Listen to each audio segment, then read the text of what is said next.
రెండు రోజుల్లో సెప్టెంబర్ నెల కాలగర్భంలో కలిసిపోనుంది. కొత్త నెల అక్టోబర్ ప్రారంభం కాబోతోంది. ప్రతి నెల మాదిరిగానే వచ్చే నెలలో కూడా పలు నియమాలు మారబోతున్నాయి.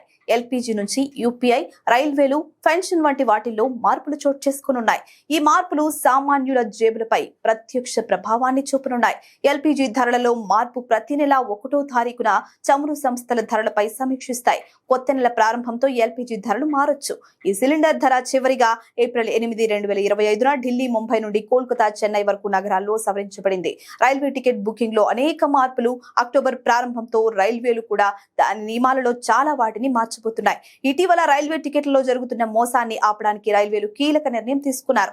కొత్త నిబంధన ప్రకారం అక్టోబర్ 1, 2025 నుండి ఆధార్ ధృవీకరణ పూర్తయిన వ్యక్తులు మాత్రమే వచ్చే నెల నుండి రిజర్వేషన్ ఓపెన్ అయిన తర్వాత మొదటి 15 నిమిషాల్లో ఆన్లైన్ లో టికెట్లు బుక్ చేసుకోవడానికి వీలుంటుంది. ఈ నియమం యాప్, ఐఆర్సీటీసీ రెండింటి ద్వారా టికెట్లు బుక్ చేసుకోవడానికి వర్తిస్తుంది. ప్రస్తుతం ఈ సౌకర్యం తత్కాల్ బుకింగ్ కు మాత్రమే వర్తిస్తుంది.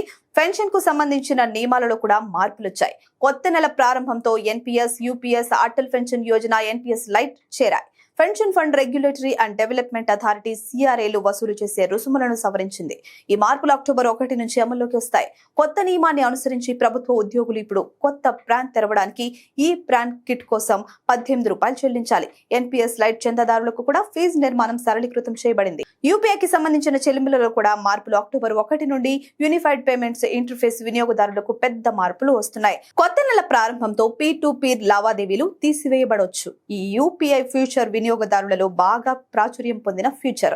వినియోగదారు భద్రతను బలోపేతం చేయడం, ఆర్థిక మోసాలను నిరోధించే లక్ష్యంతో phone pay, Google pay, Paytm వంటి యూపీఐ ప్లాట్ఫామ్ల నుండి ఈ ఫ్యూచర్ తీసివేయనున్నారు.